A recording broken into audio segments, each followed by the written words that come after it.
let's start by just telling the listeners a little bit about yourself, kind of how you got into the industry and maybe where the female health side of things has come from. Yeah, sure.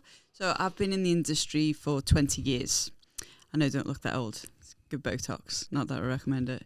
And I used to play sport for Everton ladies, so I've always been in sport, various sports, but football was my thing. Always done personal training, did a little bit of management. My background is in nutrition, specifically from university. I would say that I started supporting women through menopause because I realised that most of my clientele were actually of a menopausal age.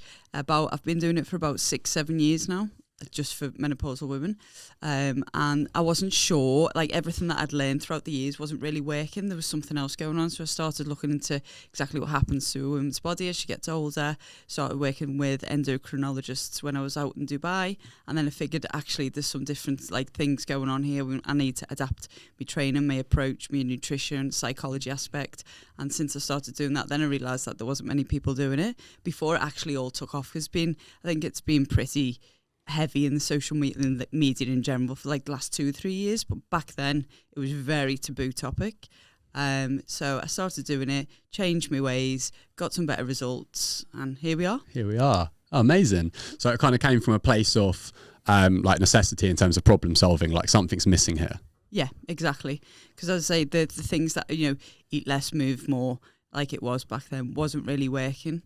For the menopausal clients, there was a lot more things going on, and then they were experiencing things, skin changes, gut health, nails, hair, moods. There was so much more going on, and I was like, this doesn't make sense. Yeah. So I started looking into it. Yeah, fantastic. I mean, if we're going to have a conversation around this, it's probably good to start with a definition. So, talk me through that.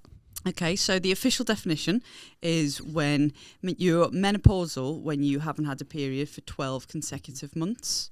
So, and for some women that can be 11 and a half months, and then they have a period, and then the whole cycle starts again. Okay. So the clock will start again. So that's the official definition, but you can be in perimenopause for a good 10 years before it.